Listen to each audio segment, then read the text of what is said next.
I'm just staring at myself. It's like hard to look at this tiny little camera. Try that again, eh?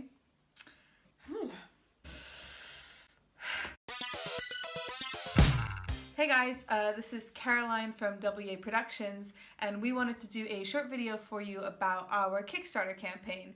Now, it's been a couple months now since we closed our campaign on Kickstarter for Nutritiously Nicola, the web series, and this was the first Kickstarter that any of us had ever done. So I did a lot of research, I read a lot of blogs, I read a lot of articles, listened to a lot of podcasts, and I found a lot of really useful stuff for people that were launching campaigns for products, but a lot of the stuff and the advice that they had for products wasn't really applicable to filming stuff, especially if this was your first filming project. So I just wanted to go through a bit of the things that we did that worked and a bit of things that we're going to do next time that will help make it a little bit smoother. So we ran the campaign for Nutritiously Nicola for 27 days. So we started July 19th and we finished August 15th. So it was a little bit shorter than normal, but it worked for us in the summer. We were going for a goal of £16,000 and we got £16,900, which left us after fees at about $15,400. So it wasn't too bad. We basically got 105% of our goal. So we potentially could have reached our major stretch goal of doing another episode, but because of our lack of that foresight, we missed the mark on that. But hey, what can you do? We still got there. So number one is preparation. So it's a bit of a cliche, but you have to be prepared. That means that you want to be building your audience and you want to be gaining people before you've even begun to think about your launch. This is like months in advance. Now this is easier for products because they can develop a prototype. For us, like content, it's not really the same thing. Now, luckily for us on Nutritiously Nicola, we did do a taster that we had self-funded last August, and we had 2 scenes, 2 vlogs, and a trailer. So that's what you'll see on all of our Kickstarter stuff that we use. It shows that we know what we're doing, we know how to make stuff, we know how to make good looking stuff, and this is basically what you're gonna get. Now, we should have released all that stuff earlier. Why didn't we? So there's, I guess the biggest reason is that we made all that content to basically sell it as a 30-minute series, a 30-minute TV series. And we were still in discussions and negotiations up until May. So we actually couldn't release any of that stuff publicly because of the negotiations. We still should have released it in June, and we didn't. And that's something that we definitely change in the future. The other thing is like PR. Get your PR sorted. Again, it's something that we were a bit too late on, and it was something that would have really helped us. We were also hit with our launch time. Some of our non-UK people might not know that in August it's all about the Edinburgh Fringe Festival for comedy and theatre. It's this massive festival up in Scotland. Everyone's talking about it, and especially in July, that's what the entertainment writers want to talk about. And they don't want to talk about this random Kickstarter that's just happening to go on. So that was definitely something that we should have planned better, and that we would recommend you do better, is to plan out your press and make sure that you really have a story that they're going to be interested in.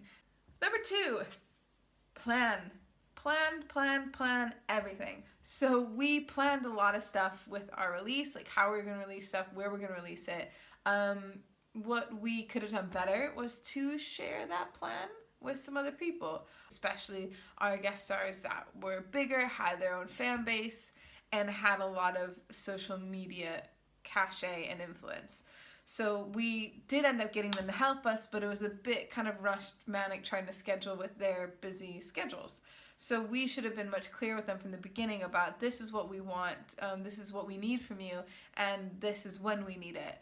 So I think we were a bit scared to ask because obviously like they're doing us a massive favor, but it probably would have been so much easier for everybody if we had just laid that out at the beginning. So everybody says you can never really prepare for what happens. You never know how it's going to go.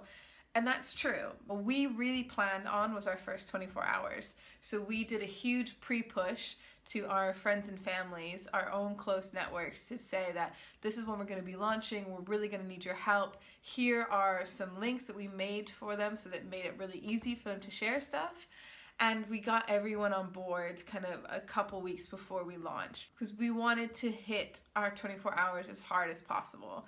So some of you will know it's Kickstarter. It's if you get, a huge amount of your goal and you get a huge amount of traffic in that first 24 hours, they'll most likely push you up to that most popular list, which is helpful. The other thing is that I'm sure you'll know if you're watching this video is that you want to get to the 30% mark. So if you're 30% funded, you are so much more likely to actually reach your funding. So we really wanted to hit all those. And we did. We hit about 75% of our target in the first 24 hours. We were like, what? It was amazing. And then it dropped off. It was not good. I was prepared for this mid-campaign slump that everyone talked about. I think we actually got a little bit complacent on that. And we're like, oh, it's fine. It's whatever. It's the slump. And we really didn't pick back up from it until the end when we were panicking. I wish I would have saved some reward levels to release later on. I wish that we communicated when we were going to be releasing our special cast members a bit clearer. And I wish that I would have connected with the fan bases in the communities for our guest stars before we had launched, like months before. So I built up a relationship with them, and they knew that I wasn't just there to squeeze money out of them. I was there to tell them that, oh hey, this actor that you really like is going to be in this new cool thing. The third thing is, don't panic. I mean, you're going to panic. It's horrific. My brain was like melted at the end of this campaign. So we hit like basically the week before we closed, and we had been stuck on this plateau, and I started freaking out. So I did a couple pay to play things that I would definitely not recommend. If you get to that point and you're pushing, it's more useful to just push your network, push your cast, like try to get them involved, get them to, even if they just email, 10 people. So the two things that I did that I would not recommend, I did crowdfunding center and I did like crowdfunding PR, I think. This was a complete waste of money for us. It didn't bring in anything. It didn't track any kind of traffic from them. Also Facebook ads. We tried a lot of Facebook ads throughout, but we didn't really know what we were doing. And there are people that know what they're doing. So find those people, get their advice. Even if you're paying them 50 quid, it's going to be worth it, because if you can nail your Facebook ads, then you're going to be sorted. And if you don't, you're just pissing money down the drain. So if I'm going to sum up, to sum up all the things that I think help to run a successful campaign for a web series on Kickstarter, it would be to prepare, build your audience, get people interested, get your friends and family on board to help you reach as many people as you can without having to pay people to do it for you. Plan it. Plan your Kickstarter, when you're going to release your reward levels. Hold some of those back. Hold some of your guest stars back. Hold some content back.